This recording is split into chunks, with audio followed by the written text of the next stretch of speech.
प्रश्न संख्या 168। आप अलवर की बात नहीं सुन रहे हो?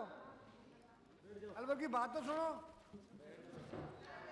उनकी सुन रहा हूँ मैं। माननीय अध्यक्ष महोदय, खंड एक। मंत्री जी की सुन रहा हूँ। जी हाँ, यह सही है कि चंबल की दाई मुख्य नहर से निकलने वाली माइनरों के कच्ची होने फ्लड इरिगेशन के कारण सीपेज हो रहा है। नहरों के पुनर्निर्माण के कार्य करवाने के पश्चात नहरवार सीवेज मात्रा का आकलन कराया जाना संभव हो सकेगा।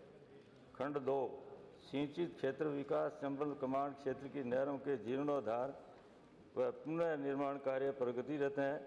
नहरों से सीपेज की मात्रा का आंकलन करवाया जाकर व्यर्थ बह रहे पानी को पुनः उपयोग में लेने हेतु लिफ्ट योजनाओं की संभावनाओं पर गुण अवगुण के आधार पर विचार किया जाना संभव होगा। प्रश्न नंबर 1। माननीय अध्यक्ष महोदय, माननीय मंत्री महोदय ने जवाब दिया है, चंबल की दाई मुख्य नहर से निकलने वाली माइनरों में कच्ची होने और फ्लड इरिगेशन के कारण सीपेज हो रहा है। माननीय अध्यक्ष महोदय, एक तरफ तो राज्य की माननीय मुख्यमंत्री जल स्वावलंबन का एक महत्वाकांक्षी अभियान चला रही है और दूसरी तरफ गांधी सागर से निकलने वाली जो कोटा बैराज की आरएमसी एलएमसी है, विभागीय अनुमान के अनुसार 35% पानी सीपेज में जा रहा है और ये पानी अपने आप में इतना पानी है कि राज्य की सिद्धमुख सिंचाई परियोजना से कम नहीं है। अगर इसका सदुपयोग हो जावे तो कोटा और बूंदी जिले का 1% हिस्सा भी असिंचित नहीं बचेगा। इसके सीपेज के कारण कोटा में टेल क्षेत्र का व्यक्ति रोज आंदोलन करता है। मैं मंत्री महोदय, अभी हाल ही में आपने, मैं 2 सवाल आपसे जानना चाहता हूं। इस अनुमान के बाद आप लोगों ने प्रयास किए, 1274 करोड़ नहरों को पक्की करने का पैसा मंजूर हो गया। 400 करोड़ रुपया खर्च करने के बाद वो काम इतना घटिया क्वालिटी का हुआ कि 1% सीपेज जहां काम हुआ वहां भी नहीं रुक पाया है। पहले तो उसके खिलाफ क्या कार्रवाई कर रहे हैं? और ये काम लटके हुए 1 साल हो गया, दोबारा रिटेंडरिंग के बारे में क्या कर रहे हैं? और पानी जो बहकर जा रहा है उसको लिफ्ट सिंचाई योजना से, जब तक नहरों का पक्का काम न हो, छोटी छोटी लिफ्ट से वापस माइनर्स में डालकर उसका उपयोग के बारे में आपकी क्या योजना है? मुझे इसका जवाब। मंत्री महोदय। माननीय अध्यक्ष महोदय, माननीय सदस्य ने सही फरमाया है कि लॉसेस बहुत हैवी हैं। और माननीय अध्यक्ष महोदय, जब चंबल से सिंचाई शुरू हुई तो 60 में, उसके बाद में 67 में वाटर लॉगिंग की समस्या आ गई थी। तो उसके बाद में वर्ल्ड बैंक के विशेषज्ञों ने इसकी स्टडी करके और CAD से 74 में काम शुरू करवाया और CAD में ये उन्होंने अलॉन्ग द कैनाल्स और आपके माइनस इनके साथ साथ हैं सीपेज के ड्रेन्स बनाए और साथ में जो काश्तकार सिंचाई करते थे उनके पानी का भी ड्रेन आउट करने का प्रावधान किया था। माननीय अध्यक्ष महोदय, इतना करने के बाद में इन सारे सीपेज का जो लॉसेस था उसको जो आउटफॉल रखा वो नालों में रख दिया। नाले हैं वो नदी के अंदर जाके मिलते हैं। उस वक्त में ही मेरे ख्याल से ये कमी रखी गई, अन्यथा ये पानी है, ये बिल्कुल सही है, क्वालिटी वाइज भी सही है, इसका दोबारा उपयोग हो सकता है।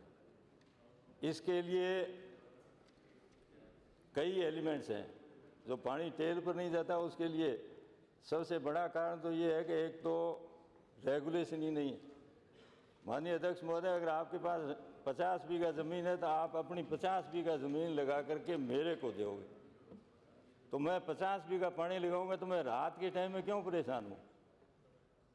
रात को पानी मैं छोड़ देता हूँ तो वो पानी सारा है वो नदी नालों में ही जाता है। सीपेज प्लस इरिगेशन का कंपोनेंट जो रात के टाइम में बचता है वो सारा मिलाकर के आपने 35% का है। मैं तो ये मानता हूँ कि शायद 35% से ज़्यादा ही वेस्ट जा रहा होगा। और अध्यक्ष महोदय, जब हेडीज का किसान पहले लगाएगा फिर आगे आगे चल के उनकी बारी आएगी। अब वो हमारे गांव में कहावत है, कोर्ट में खास का काम और हो गया। इस बार हेडीज के किसानों ने लहसुन की बुआई और कर दी, तो जो 3 पिलाई हम देते हैं आपके गेहूं के लिए वो 8 मांगता है। माननीय सदस्य सही फरमा रहे हैं कि टेल के किसान को तीसरा पानी अभी तक नहीं मिला है। इन तमाम कारणों के लिए हमारे पास में एक ही एवनी बचता है कि हम इससे जो पानी हमारा बह करके नदी में जा रहा है, इसके लिफ्ट करके वापस माइनस में या कैनाल्स में डाल के इसको यूज़ करें टेल एंड के पार्ट को सेव करने के लिए। ये आपने सही फरमाया, लेकिन इसमें जो एलिमेंट सबसे बड़ा है वो ये है कि इसमें वित्तीय संसाधन की उपलब्धता को देखा जाएगा और इसको प्रायोरिटी पर रखा जाएगा। क्योंकि आपने जैसा कहा कि माननीय मुख्यमंत्री महोदय का नहीं, ये तो पूरे राजस्थान का मसला है, मुख्यमंत्री जल स्वावलंबन अभियान, तो उसको भी ये स्ट्रेंथन करता है। बाकी का आपने टेंडर के लिए कहा है, मैं आपकी जानकारी के लिए बताऊं कि अभी ये क्लोजर पीरियड में काम होंगे, तो क्लोजर पीरियड के अंदर थोड़ा सा टाइम मिलता है अपने। मैंने चीफ इंजीनियर कोटा को निर्देशित किया है कि वो सारे अपने कागजात लेकर के यहाँ बैठ के मेरे सामने 7 दिन में इनकी प्रोसेस को पूरा करेंगे, जिससे कि हम इसको एक्सपीडाइट करके जल्दी से जल्दी करवा सकें।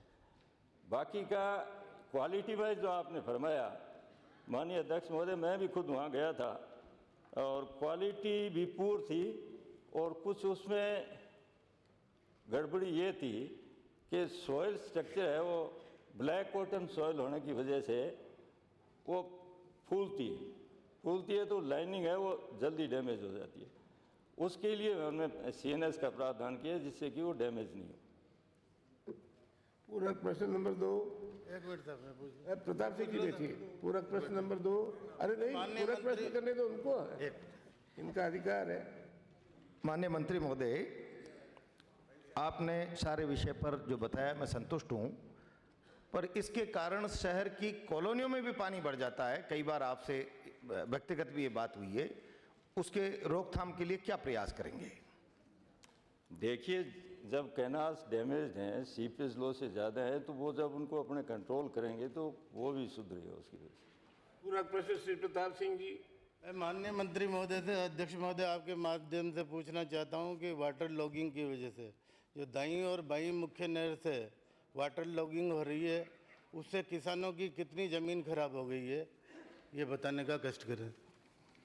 वाटर लॉगिंग की ज़मीन है वो 67 में ही खराब हो गई थी और उसका ट्रीटमेंट करने के लिए वर्ल्ड बैंक की टीम, विशेषज्ञों की टीम आई। माननीय अध्यक्ष महोदय, उन्होंने स्टडी करके ही तो ये ड्रेन्स बनाए थे, तो वाटर लॉगिंग की समस्या का समाधान करने के लिए बनाए थे, लेकिन उनका जो आउटफॉल रखा वो पानी वेस्ट जा रहा है।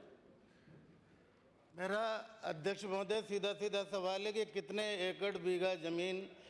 बीघा ज़मीन किसानों की वाटर लॉगिंग की वजह से खराब हो चुकी है, कृपया वो आंकड़ा बताने का कष्ट करें। माननीय अध्यक्ष महोदय, मैं दोबारा रिपीट कर रहा हूँ कि वाटर लॉगिंग की वजह से जो ज़मीन खराब हुई थी उसी के लिए ड्रेन्स बने थे। ये तो वे बैक उस टाइम की बात है जब ड्रेन्स नहीं बने थे, तो उस वजह से वाटर लॉगिंग हो रही थी। अब ड्रेन्स बनाए हैं और ड्रेन्स बनने के बाद में अब जब हम इसका सुधार कर रहे हैं तो कहीं पर अगर ड्रेन टूटे हुए हैं या किसानों ने भी तोड़ दिए हैं तो वो इंडिविजुअल मेरे पास फिगर नहीं है, मैं माननीय सदस्य को उपलब्ध करवा दूँगा।